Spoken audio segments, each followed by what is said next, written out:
Hello, my name is Bruce Andrews. Welcome to a reading of Evangeline, A Tale of Arcady by Henry Wadsworth Longfellow.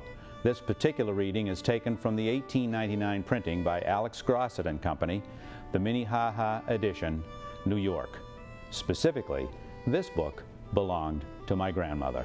I hope you will enjoy listening to it as much as I enjoy reading it to you. Henry Wadsworth Longfellow, one of America's greatest poets and the only American poet to be memorialized by having his bust on display in the Poets' Corner of Westminster Abbey in London. Whether you know him by name only or by having read one or more of his poems as a youngster in school or maybe in later years, his words have had enormous impact on countless individuals over the years. From the hearth and heat of the village blacksmith to the schoolboy thrill of the midnight ride of Paul Revere, his incredible ability and facility with the rhythm and rhyme of elegant language has fascinated and enlightened the minds and hearts of readers all over the world.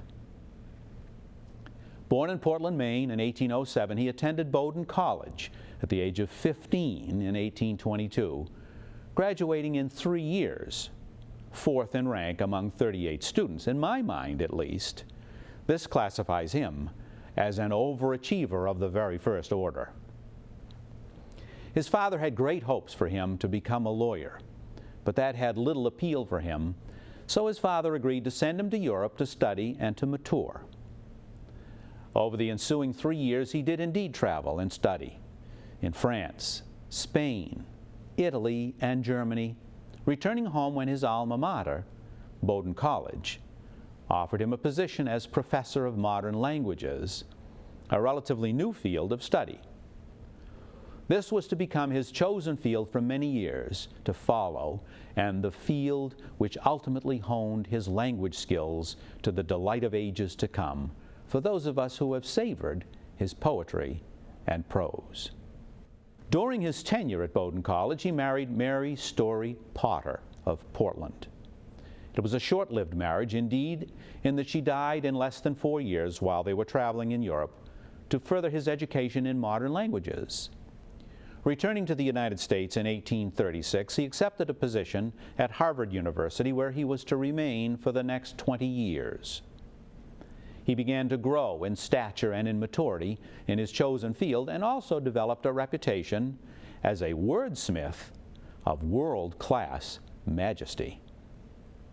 In 1843, he married Fanny Appleton and by all reports was intensely happy. They lived at Craigie House in Cambridge and had 3 children. His reputation grew both inside and outside academia, and his restlessness grew as well. He had been published in the academic press, and his translations of Greek and Latin classical literature were very highly regarded. But his greatest fame was still to come. In 1847, to be exact, that was the year he wrote and published the poem Evangeline, A Tale of Arcady. And that is a story unto itself. As the story goes, in 1840, Longfellow invites a few friends to dine at Craigie House in Cambridge. Nathaniel Hawthorne, a close friend and classmate of his at Bowdoin, brought along Reverend Horace Connolly. Now just try to imagine sitting down at table with Longfellow and Hawthorne as dining companions. At dinner, the Reverend regaled the guests with a wonderful story that he had heard from one of his acquaintances about an Arcadian couple who were separated from one another on their wedding day. This separation took place because of the Grand Dérangement, or Arcadian diaspora, that took place in 1755, when British warships forced the expulsion of the French-Canadian settlers in Nova Scotia, or Arcadia. The story told of the young woman's travels in search of her fiancé. Reverend Connolly had hopes of convincing Hawthorne to take the story and turn it into a novel. But he had no interest in doing so and asked Longfellow if he might like to use it instead. Longfellow asked Hawthorne for this blessing, and the rest, as they say, is history. However, it took another 7 years to actually put it down on paper and get it published. During that time, he published a number of books and volumes of his own poetry as well. He began writing Evangeline in 1845 and completed it in 1847. It was a great success, going through 6 printings in the first 6 months after being published, and within 10 years had been translated into a dozen languages. The poem has been made into 2 feature films, one in 1922 and another in 1929. You can visit tourist locations in Nova Scotia and in Louisiana, where French, Canadian, Cajun, and Evangeline scholars soak up the heritage and the culture and the lifestyle of what Longfellow was attempting to describe in his poem. Evangeline was Longfellow's first epic poem, but Hiawatha, Miles Standish, Tales of a Wayside Inn followed, making him one of the greatest myth makers of early America.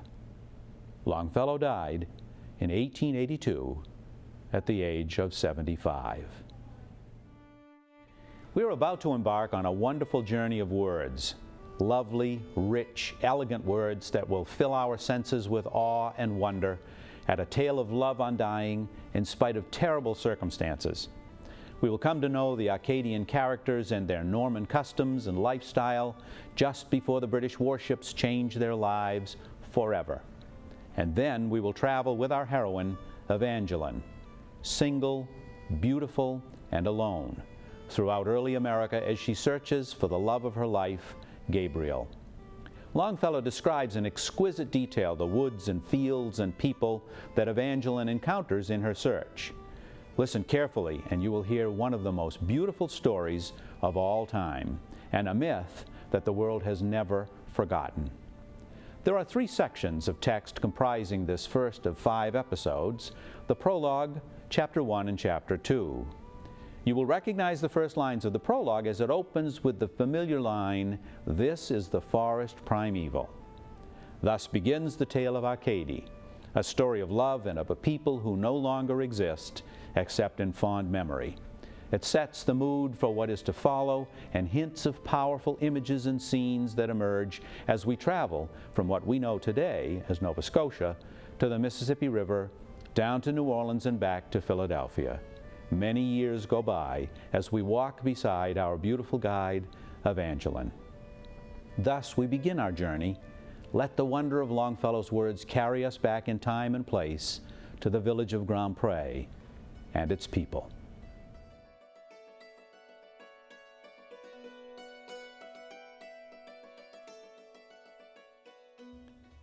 This is the forest primeval. The murmuring pines and the hemlocks, bearded with moss and in garments green, indistinct in the twilight, stand like druids of old, with voices sad and prophetic, stand like harpers hoar, with beards that rest on their bosoms. Loud from its rocky caverns the deep-voiced neighboring ocean speaks, and in accents disconsolate answers the wail of the forest. This is the forest primeval. But where are the hearts that beneath it leaped like the roe when he hears in the woodland the voice of the huntsman? Where is the thatch-roofed village, the home of Acadian farmers, men whose lives glided on like rivers that water the woodlands, darkened by shadows of earth, but reflecting an image of heaven? Waste are those pleasant farms, and the farmers forever departed, scattered like dust and leaves when the mighty blasts of October seize them and whirl them aloft and sprinkle them far o'er the ocean. Naught but tradition remains of the beautiful village of Grand Pré.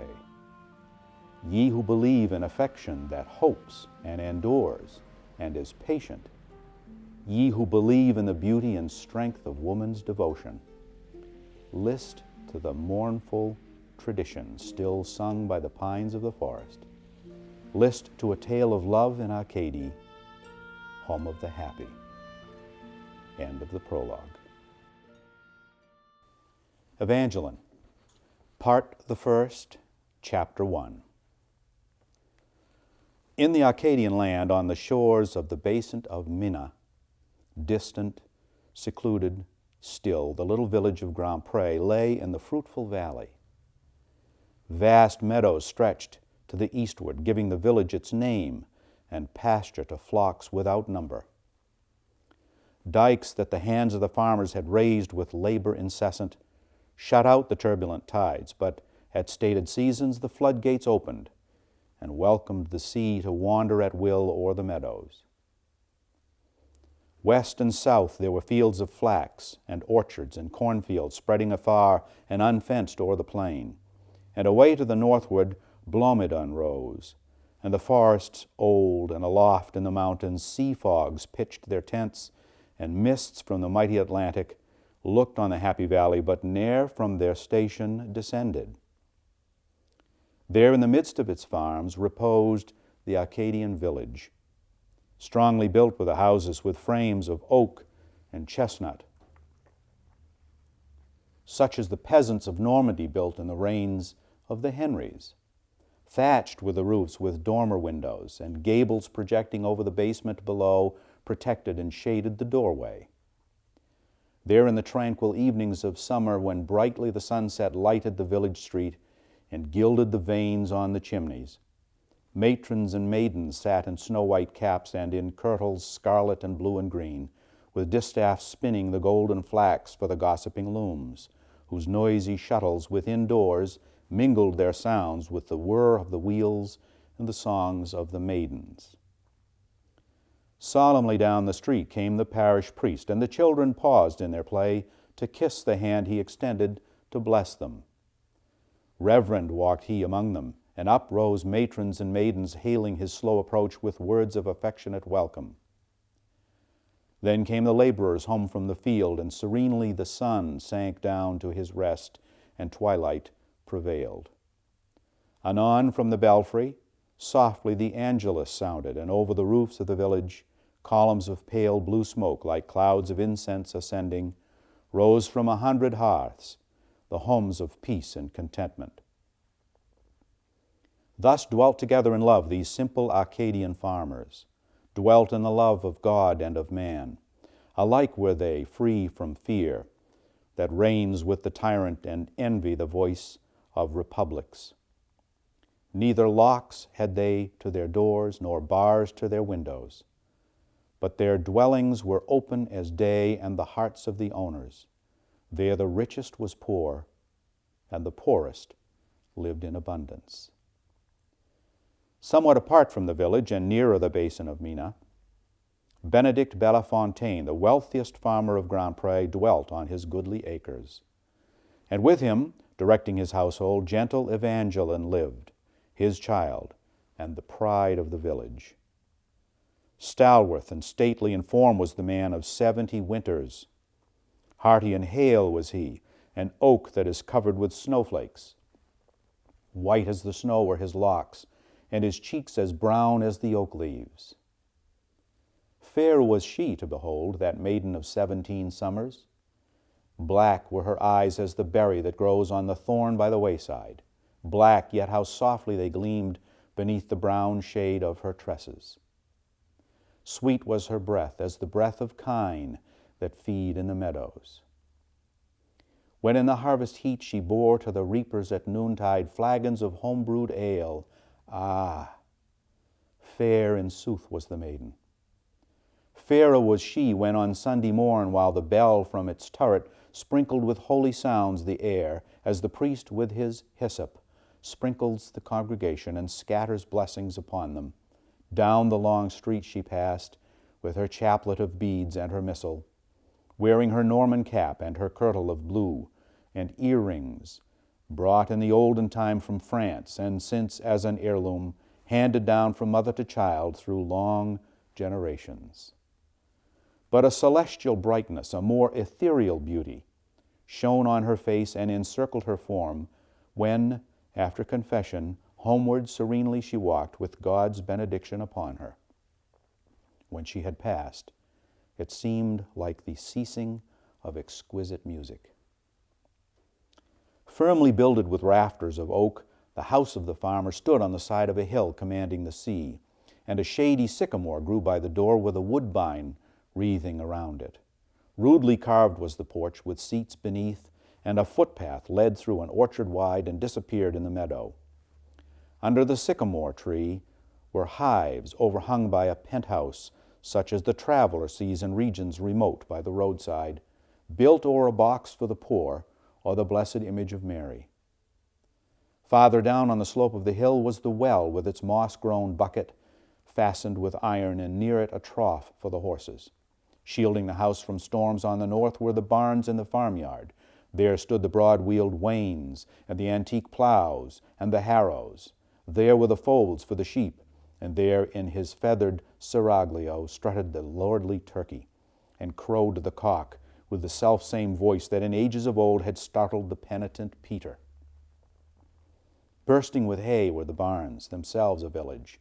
In each one, far o'er the gable, projected a roof of thatch, and a staircase under the sheltering eaves led up to the odorous corn loft. There, too, the dovecot stood, with its meek and innocent inmates murmuring ever of love, while above in the variant breezes numberless noisy weathercocks rattled and sang of mutation.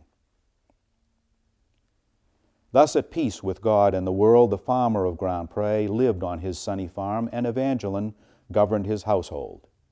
Many a youth, as he knelt in the church and opened his missal, fixed his eyes upon her as the saint of his deepest devotion. Happy was he who might touch her hand or the hem of her garment. Many a suitor came to her door, by the darkness befriended, and as he knocked and waited to hear the sound of her footsteps, knew not which beat the louder, his heart or the knocker of iron. Or at the joyous feast of the patron saint of the village, bolder grew and pressed her hand in the dance as he whispered hurried words of love that seemed a part of the music. But among all who came, young Gabriel only was welcome. Gabriel La Jeunesse, the son of Basil the blacksmith, who was a mighty man in the village and honored of all men. For since the birth of time, throughout all ages and nations, has the craft of the smith been held in repute by the people. Basil was Benedict's friend. Their children, from earliest childhood, grew up together as brother and sister, and Father Felician, priest and pedagogue both in the village, had taught them their letters out of the selfsame book with the hymns of the church and the plain song. But when the hymn was sung and the daily lesson completed, swiftly they hurried away to the forge of Basil the blacksmith. There at the door they stood with wondering eyes to behold him, take in his leathern lap the hoof of the horses as a plaything, nailing the shoe in its place, while near him the tire of the cartwheel lay like a fiery snake, coiled round in a circle of cinders. Oft on autumnal leaves, even without in the gathering darkness, bursting with light seemed the smithy, through every cranny and crevice. Warm by the forge within, they watched the laboring bellows, and as its panting ceased and the sparks expired in the ashes, merrily laughed and said they were nuns going into the chapel. Oft on the sledge in winter, as swift as the swoop of the eagle, down the hillside bounding, they glided away o'er the meadow. Oft in the barns they climbed to the populous nests on the rafters, seeking with eager eyes that wondrous stone which the swallow brings from the shore of the sea to restore the sight of its fledglings. Lucky was he who found that stone in the nest of the swallow. Thus passed a few swift years, and they no longer were children. He was a valiant youth, and his face, like the face of the morning, gladdened the earth with its light and ripened thought into action. She was a woman now, with the heart and hopes of a woman. Sunshine of St. Eulalie was she called, for that was the sunshine which, as the farmers believed, would lead their orchards with apples. She, too, would bring to her husband's house delight and abundance, filling it full of love and the ruddy faces of children. The end of chapter 1. Evangeline, part the first, chapter 2. Now had the season returned when the nights grow colder and longer, and the retreating sun, the sign of the scorpion, enters. Birds of passage sailed through the leaden air, from the ice-bound, desolate northern bays to the shores of tropical islands. Harvests were gathered in, and wild with the winds of September wrestled the trees of the forest, as Jacob of old with the angel. All the signs foretold a winter long and inclement. Bees with prophetic instinct of want had hoarded their honey till the hives overflowed, and the Indian hunters asserted, cold would the winter be, for thick was the fur of the foxes. Such was the advent of autumn. Then followed that beautiful season, called by the pious Arcadian peasants the summer of all saints. Filled was the air with a dreamy and magical light, and the landscape lay as if new created in all the freshness of childhood. Peace seemed to reign upon earth, and the restless heart of the ocean was for a moment consoled. All sounds were in harmony blended.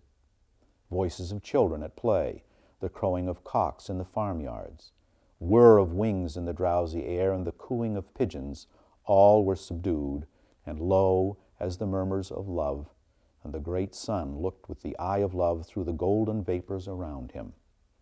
While arrayed in its robes of russet and scarlet and yellow, bright with the sheen of the dew, each glittering tree of the forest flashed like the plane tree the Persian adorned with mantles and jewels.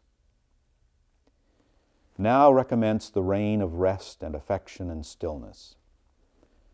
Day with its burden and heat had departed, and twilight descending brought back the evening star to the sky and the herds to the homestead.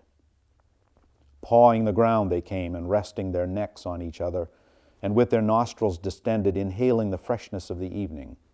Foremost, bearing the bell, Evangeline's beautiful heifer, proud of her snow-white hide and the ribbon that waved from her collar, quietly paced and slow, as if conscious of human affection. Then came the shepherd back with his bleating flocks from the seaside, where was their favorite pasture. Behind them, following the watchdog, patient, full of importance, and grand in the pride of his instinct, walking from side to side with a lordly air, and superbly waving his bushy tail and urging forward the stragglers. Regent of flocks was he when the shepherd slept, their protector, when from the forest at night through the starry silence the wolves howled. Late with the rising moon returned the wains from the marshes, laden with briny hay that filled the air with its odor.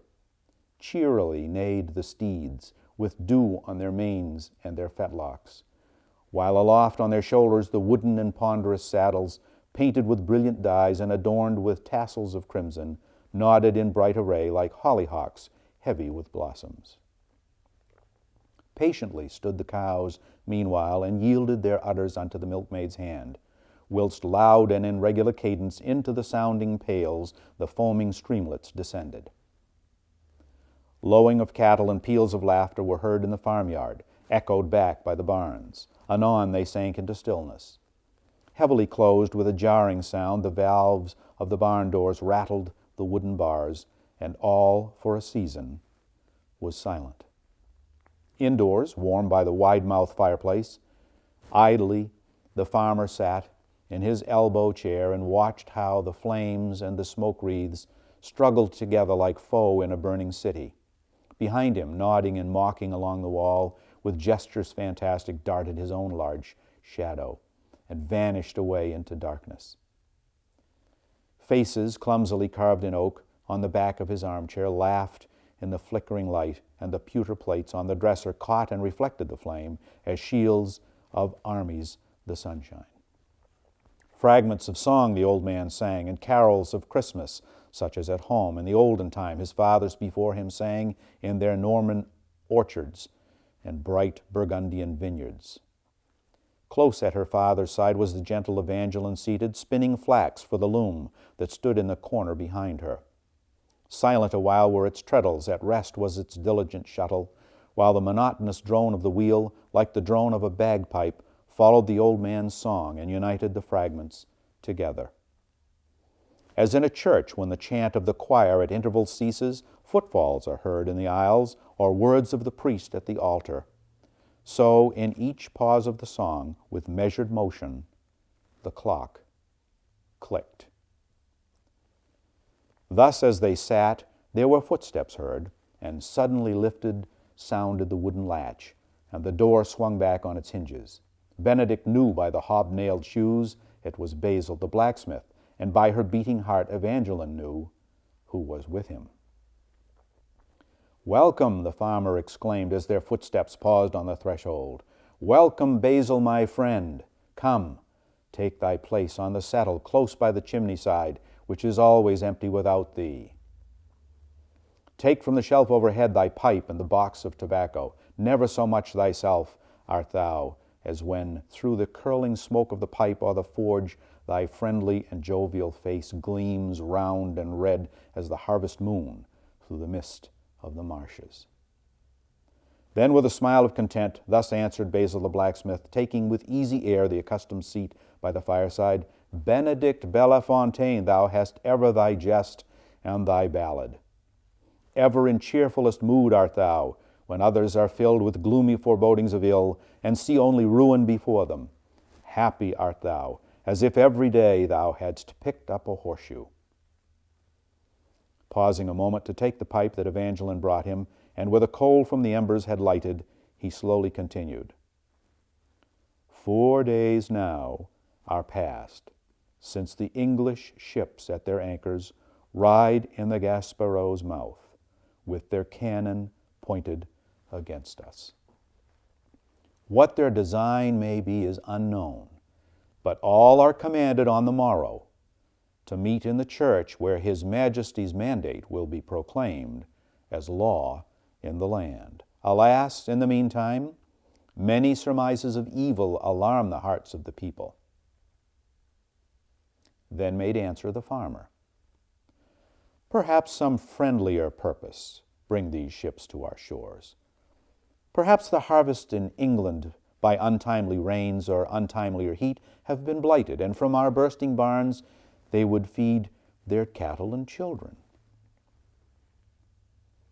"Not so thinketh the folk in the village," said warmly the blacksmith, shaking his head as in doubt. Then heaving a sigh, he continued, "Louisbourg is not forgotten, nor Beauséjour, nor Port Royal. Many already have fled to the forest, and lurk on its outskirts, waiting with anxious hearts the dubious fate of the morrow. Arms have been taken from us, and warlike weapons of all kinds. Nothing is left but the blacksmith's sledge and the scythe of the mower." Then with a pleasant smile made answer the jovial farmer, "Safer are we unarmed in the midst of our flocks and our cornfields, safer within these peaceful dikes besieged by the ocean, than our fathers in forts besieged by the enemy's cannon. Fear no evil, my friend, and tonight may no shadow of sorrow fall on the house and hearth. For this is the night of the contract. Built are the house and the barn. The merry lads of the village strongly have built them and well, and breaking the glebe round about them, filled the barn with hay, and the house with food for a 12-month. René Leblanc will be here anon, with his papers and inkhorn. Shall we not then be glad and rejoice in the joy of our children?" As apart by the window she stood, with her hand in her lover's, blushing Evangeline heard the words that her father had spoken, and as they died on his lips, the worthy notary entered. That's the end of chapter 2. Thank you so much for listening. I'm Bruce Andrews, wishing you a pleasant day and the time to enjoy it to the fullest. Until next time, good day.